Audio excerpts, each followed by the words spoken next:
청취자 여러분 안녕하십니까. YTN 라디오 수도권 투데이 장원석입니다. 최저임금은 근로자들의 생활 안정을 위해서 임금의 최저 수준을 정하고 법으로 강제하는 제도죠. 시간당 최저임금으로 얼마가 적당한가는 늘 논란이 있습니다. 노사가 제도 개선을 요구해왔는데요. 이에 대한 후속 조치도 시작됐습니다. 잠시 뒤 투데이 포커스에서는 최저임금위원회 어수봉 위원장 스튜디오에 초대해서 관련 이야기 들어보겠습니다.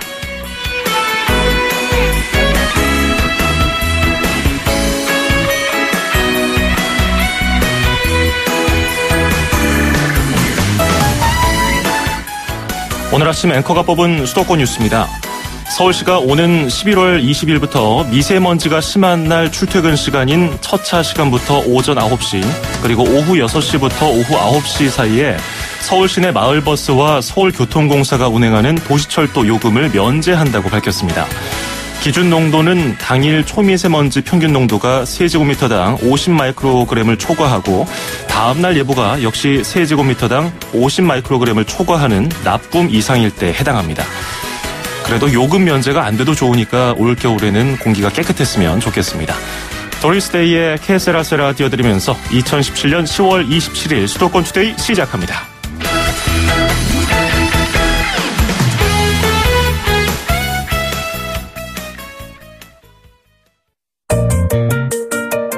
음악과 수도권 뉴스가 한방에 수도권 전문 방송 수도권 투데이.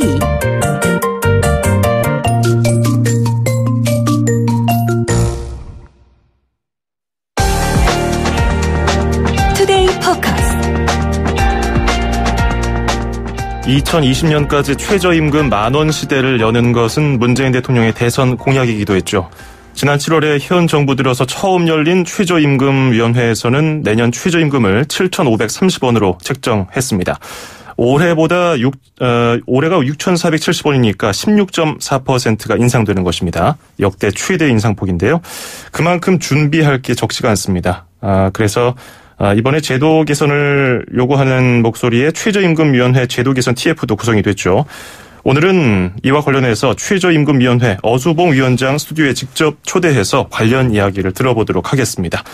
위원장님 어서 오십시오. 예, 안녕하세요. 예, 반갑습니다. 예. 이제 내년 1월 1일부터 최저임금이 7,530원.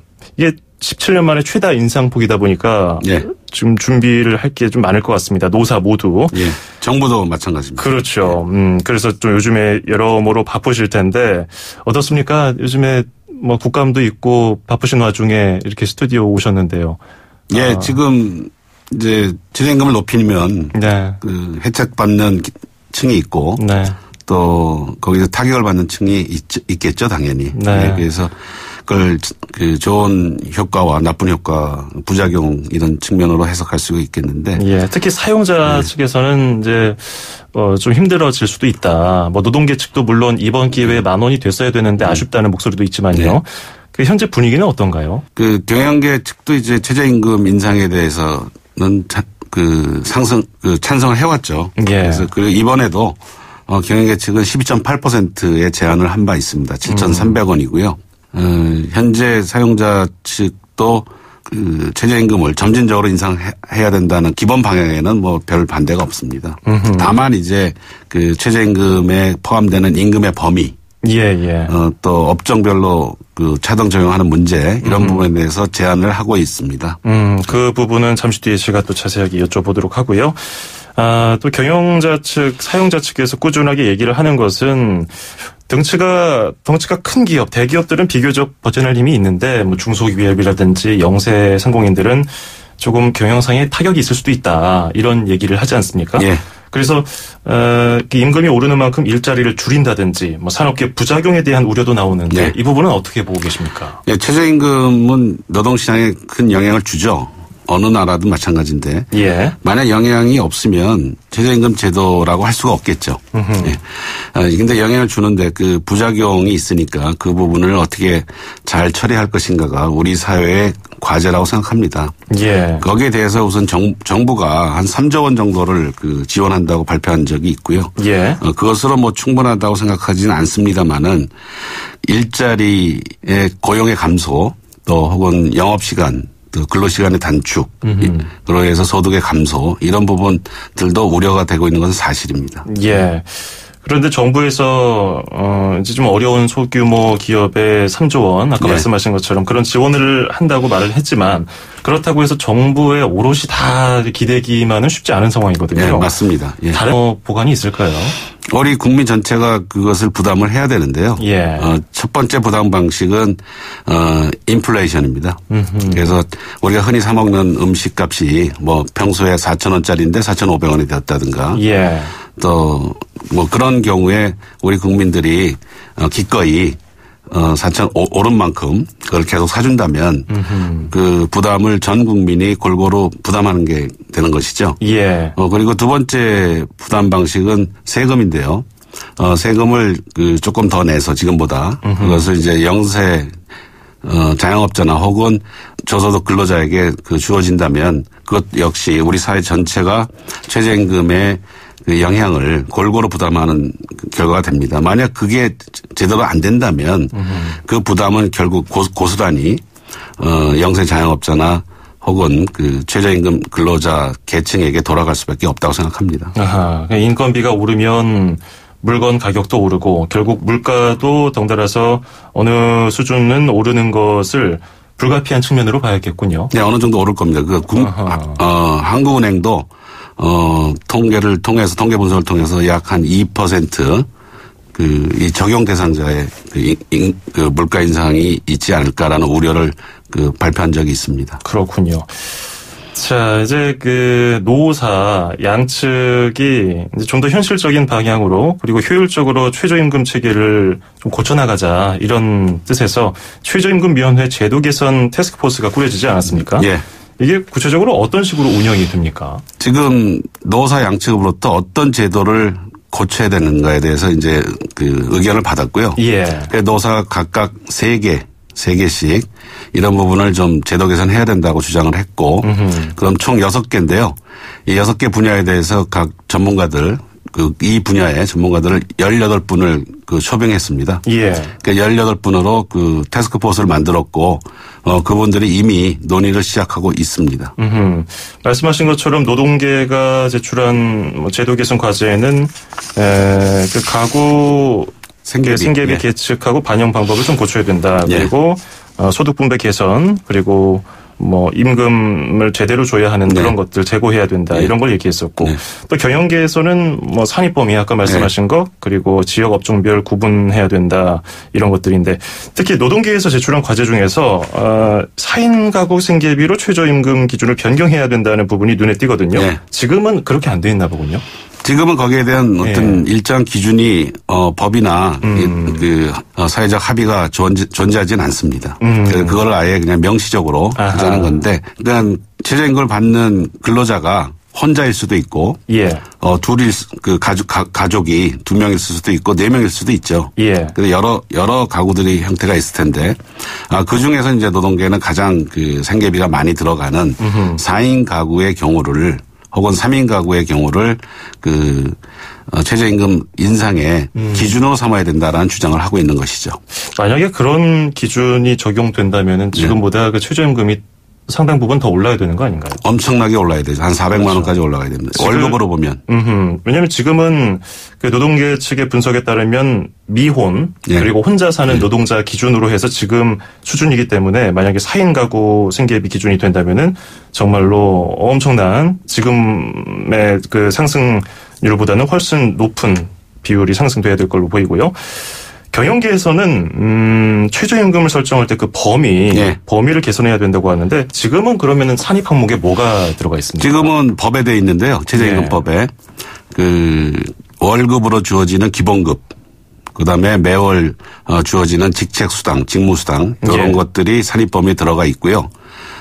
그 외에 상여금이나 복리후생적인 성격을 갖는 중식비, 교통비 이런 것들은 제외하도록 되어 있습니다. 그런데 노동계에서 요구한 사항, 경영계에서 요구한 사항 3가지씩 모두 6개. 이 모두를 다 충족시킬 수 있는 그런 방안이 여기 TF에서 나올 수 있겠습니까? TF가 이제 예. 그 각각 하나하나에 대해서 그 모범 답안을 전문가들로서는 이제 모범 답안을 낸다면 예. 그 하나하나를 다 채택할 수는 없을 것 같고요. 예. 결국은 이제 최저임금위원회가 27명으로 구성되어 있는데 노사 공익으로 구성되어 있습니다. 예. 여기서 논의를 할 거고요. 그래서 그 단일화는 도출하지 못하더라도 그 어떤 복수안 정도는 하나의 6개에 대해서 패키지로 도출이 가능하다고 생각하고요. 그리고 이제 위원회 차원에서는 이것을 저희 노동부 장관 혹은 예. 국회에게 보고할 예정으로 있습니다. 12월 말까지 예정돼 있습니다. 2달 정도 이런 2달 반 정도. 논의 시작은 9월 달에 했으니까 한 4개월 정도. 예. 논의. 그러면 어느 정도 좀 합리적이고 좀 균형 잡힌 대안이 나올 것으로 예상을 하십니까? 예, 전문가들 손에 예. 달려 있는데요. 예. 18명이 지금 논의하고 있는데 우리나라 최고의 전문가들로 구성되어 있기 때문에 예. 뭐 더 이상 좋은 안이 나올 수는 없다고 생각합니다. 그런데 이게 참 요즘에 논란이 되는 것이 경영계에서는 아까 말씀하신 것도 포함해서 정기 상여금, 뭐 복리후생, 교통비도 최저임금에 산입을 해야 된다는 얘기를 나오는데 이 부분에 대해서는 어떤 입장 갖고 계십니까? 제가 뭐 어떤 한편의 입장을 주장할 수는 없을 것 같고요. 예, 예. 균형적으로 보면 경영계 측이 얘기하는 월급, 그러니까 현금으로 주어지는 매월 고정적으로 현금으로 주어지는 부분을 최저임금에 산입시켜야 된다라는 것이 일리가 있는 반면 또 노동계가 주장하는 것처럼 이런 것들을 다 포함시켜버리면 예. 최저임금 인상 효과가 거의 없는 거 아니냐. 그 현장에서 진짜 열악하게 저임금을 받고 있는 근로자의 소득 보장 부분에 예. 역효과가 있으니까 이런 부분에 대해서는 굉장히 신중하게 접근해야 된다라는 주장. 이 두 주장이 다 일리가 있다고 생각합니다. 그래서 이 두 주장 사이에 어떤 균형점, 절충점을 찾을 수 있을까. 이것이 가장 고민거리죠. 예. 이 양측이 굉장히 팽팽한 부분이거든요. 맞습니다. 이 부분. 예. 특히 25일에 홍영표 국회 환경노동위원장에게 재계가 또 어떤 이와 관련한 촉구를 했죠. 예. 그리고 또 노동계에서는 이건 안 된다. 그리고 또 지난 또 국감에서 위원장님이 어떤 가이드라인을 제시한 거 아니냐 이렇게 해서 네. 항의 방문도 하게 됐는데 예. 거기에 대해서는 지금 중립적인 입장을 방금 표명하신. 예, 위원회 차원에서 예. 지금 논의가 진행되기 때문에 예. 제가 자꾸 개인적인 의견을 논의 과정에 얘기를 하면 전문가들의 논의 과정에 개입하는 것처럼 보이기 때문에 예. 되도록이면 전문가들에게 맡겨두려고 하고 있습니다. 그렇군요. 그때 좀 어떤 대화를 나누셨습니까? 노동계에서는 많이 좀 격앙된 분위기를 예. 보였던 것 같은데. 예. 항의하러 오셔서. 예. 근데 다른 분들이 아니고 바로 우리 최저임금 위원들입니다. 그렇죠. 노동계 측 위원들이기 때문에 제가 제 발언의 취지를 설명드렸고요. 예. 그래서 노동계 위원들의 주장에 저도 일리가 있다라고 말씀드린 바 있습니다. 예, 알겠습니다. 자, 그리고 이제 최저임금위원회 제도 개선 TF에서 그 외에 다룰 것도 또 많습니다. 또 예. 구체적으로 또 어떤 게 남았습니까? 지금 아마 두 가지 지금 얘기한 두 가지 외에 업종별 또 지역별로 그렇죠. 혹은 대상자별로 예.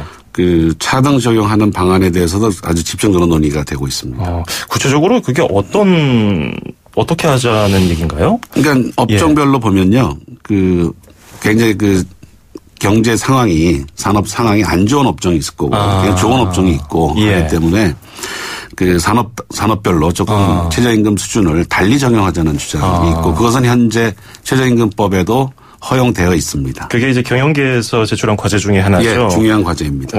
예를 들어서 지금 우리가 좀 활황이고 돈을 많이 버니까 이럴 때는 좀 많이 주더라도 예. 어려울 때는 좀 낮춰달라. 예. 그런 경영계 요구였군요. 반면에 이제 지역별도 주장을 하는 분들이 많이 있는데 사실 지역별로 생계비 차이가 많이 나거든요. 물가 수준도 차이 나고. 예. 그 지역별로 좀 차등 적용을 하는 방안도 같이 검토되고 있는데요. 예를 들면 일본, 예. 미국 이런 경우에도 이 지역별로 차등 적용하고 있습니다. 그래서 우리나라에서도 과연 그런 방안이 있을지 그것이 지금 현실적으로 타당한 것인지에 대한 집중 분석과 논의가 진행되고 있습니다. 예.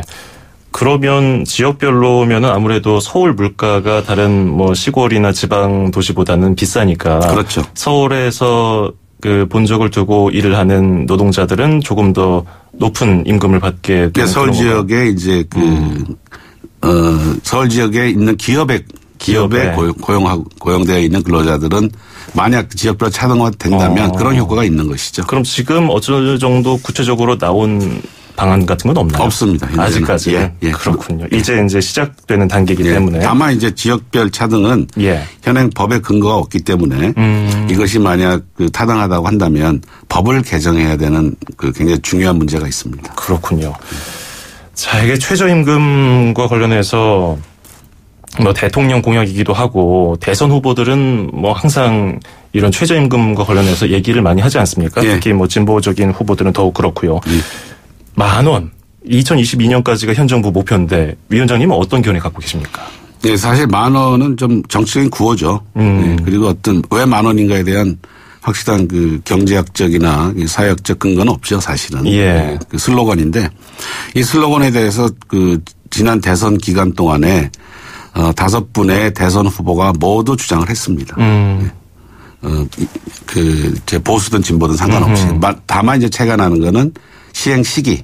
3년이냐 4년이냐 5년이냐 시행 시기에 대해서는 좀 차이가 있었습니다만 그렇게 본다면 만약 그것을 해석한다면 언젠가 최저임금이 10,000원이 되는 것은 전 국민이 동의한 거 아니냐라는 해석을 할 수가 있겠고요. 다만 이제 아까 말씀드린 것처럼 우리 경제의 부작용을 너무 크게 가져오면은 안 되니까 그것을 좀 최소화하면서 어떻게 하면 최저임금을 올릴 수 있을까 이런 것이 아마 중요한 정책 과제라고 생각하고 있습니다. 정말 어려운 질문이 될 수도 있는데요. 현 정부는 이제 2022년까지 목표를 세웠는데 노사정 모두 의견을 들어봐야 되고 분위기도 봐야 하고 우리 경제 상황도 봐야 하지만 이 목표가 달성될 거라고 보십니까?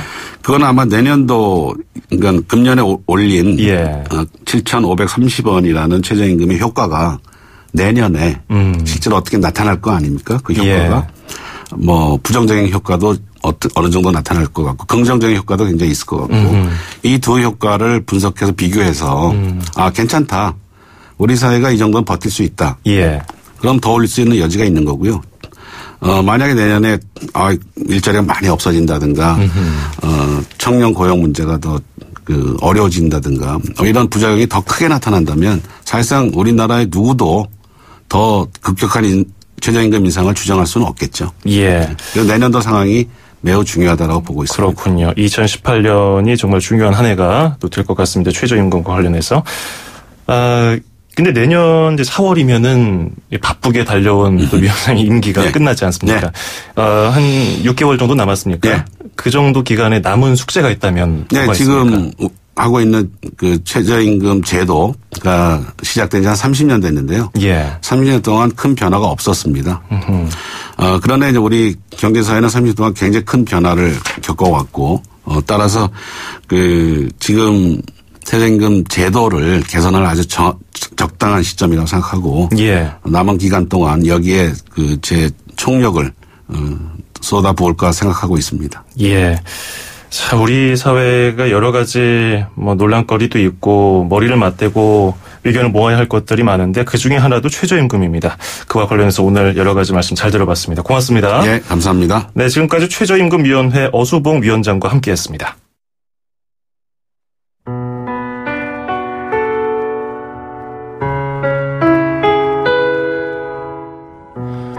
잭슨 브라운의 Oh My Love 듣고 2부에서 뵙죠.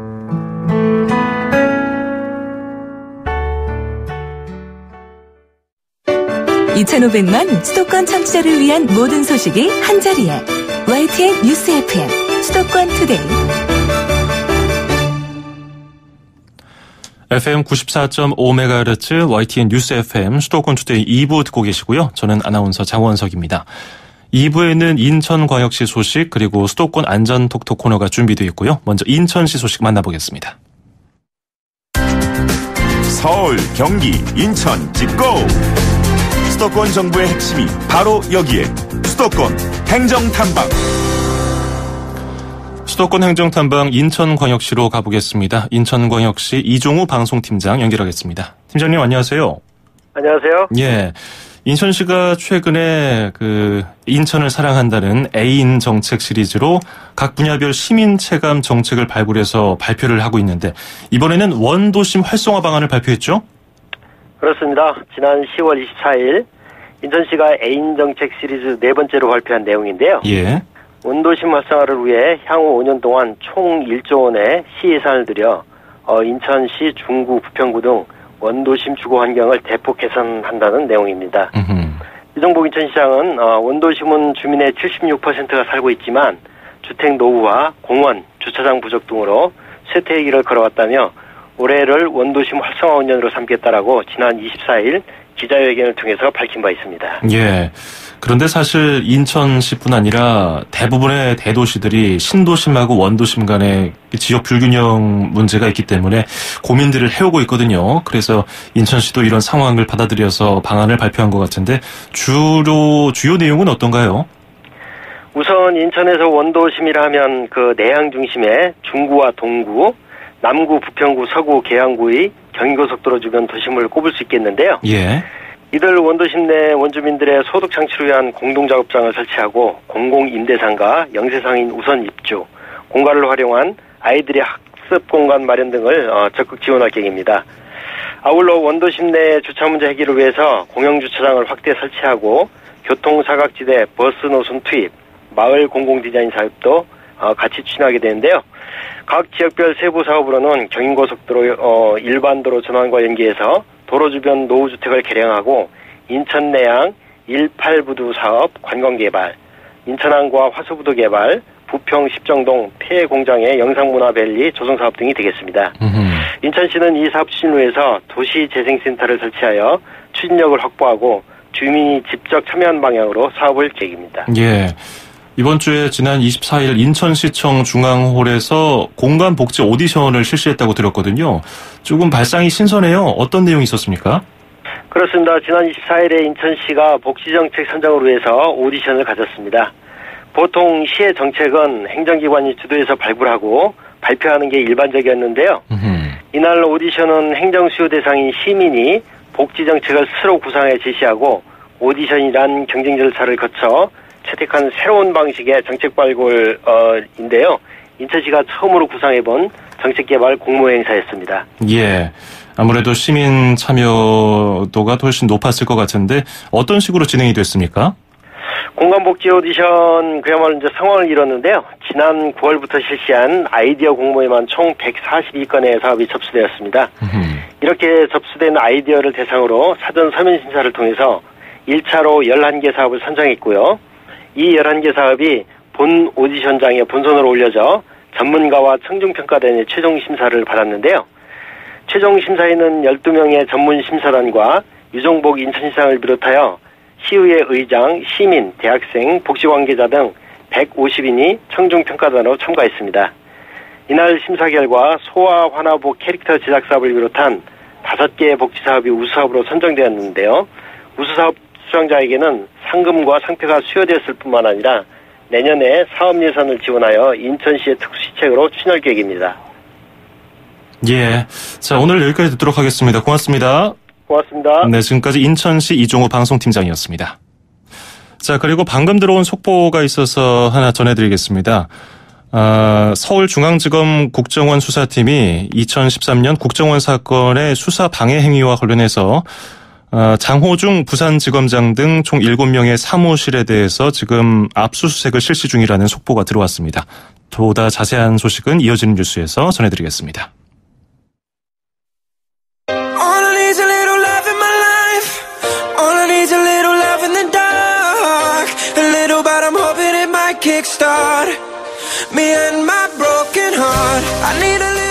브레이스톤의 Me and My Broken Heart 듣고요. 수도권 안전 톡톡으로 이어가겠습니다.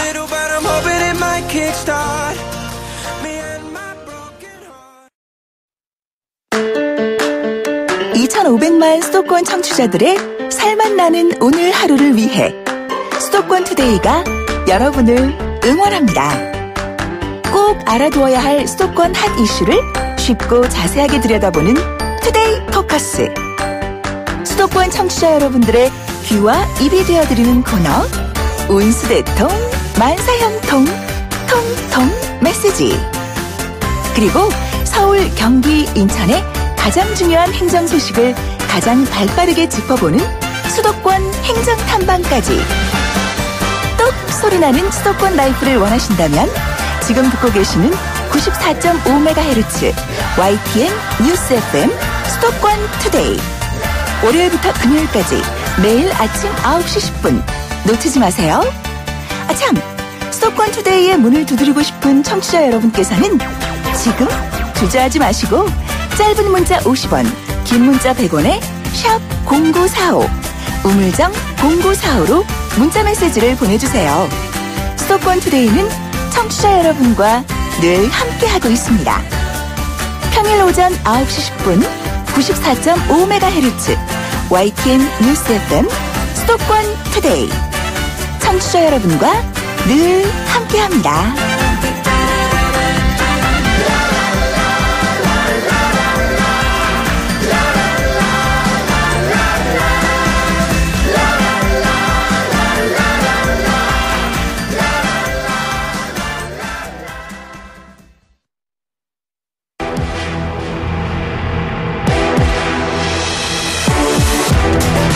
투데이 안전 톡톡.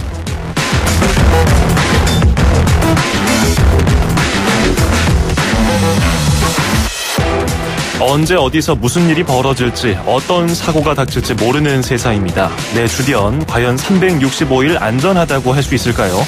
내 몸은 다른 사람이 아닌 내가 지켜야 합니다.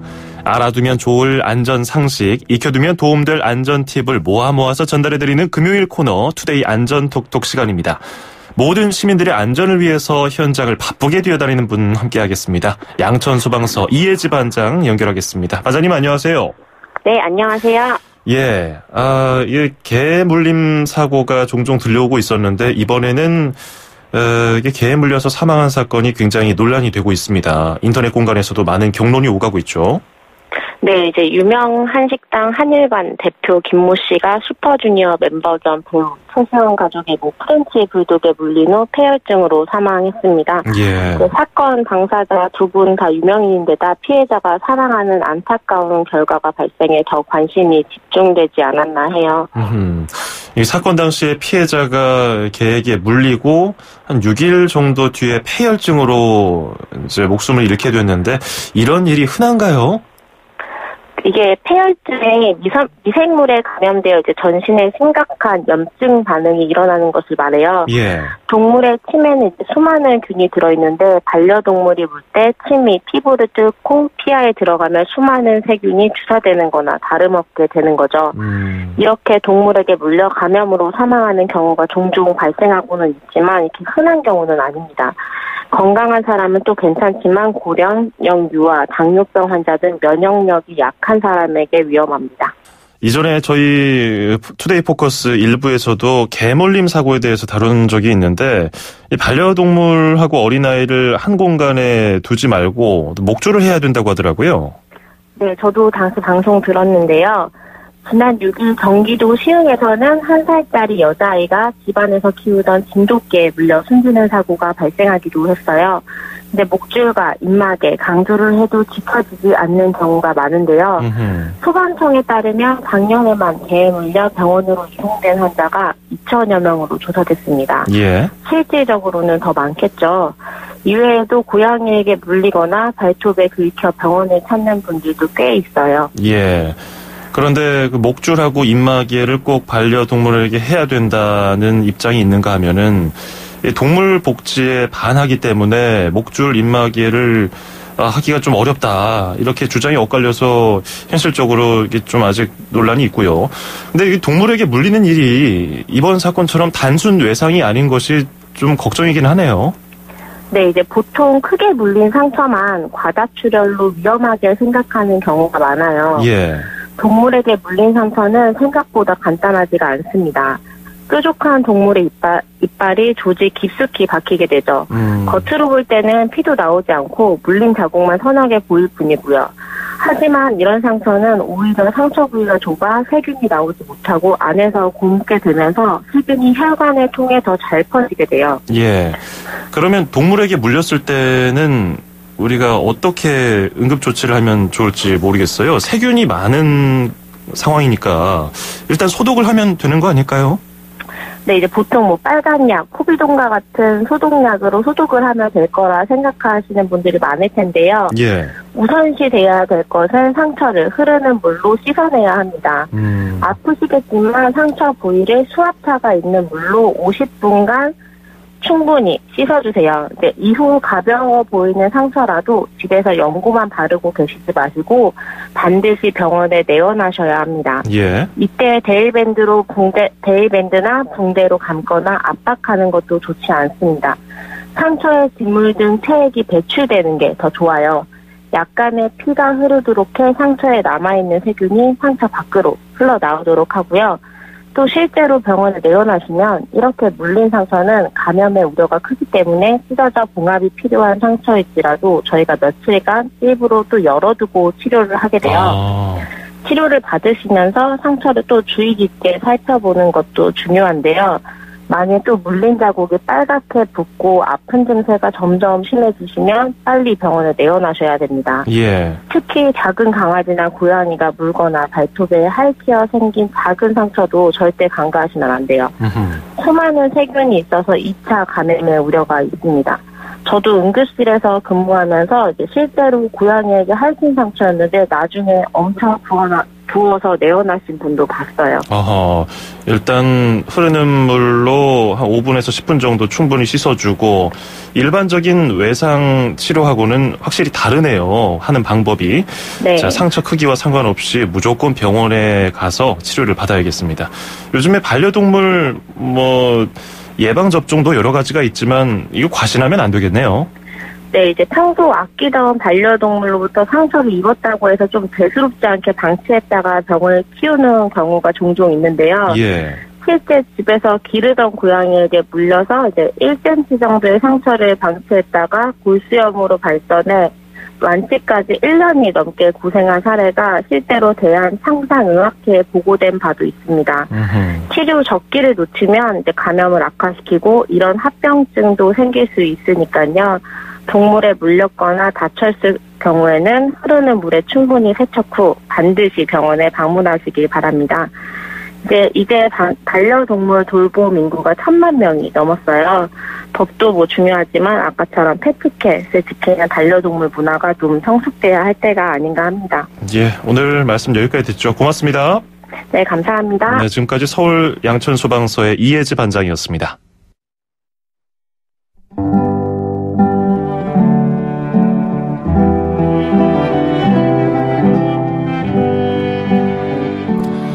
수도권 투데이 오늘 준비한 소식은 여기까지입니다. 끝으로 기타리스트 밀로시 카다글리치 그리고 보컬인 그레고리 포터가 함께한 비틀즈의 명곡 레릿비 띄워드리면서 저는 인사드리겠습니다. 주말 잘 보내시고요. 저는 다음 주 월요일 아침 9시 10분에 뵙겠습니다. 장원석이었습니다. 고맙습니다.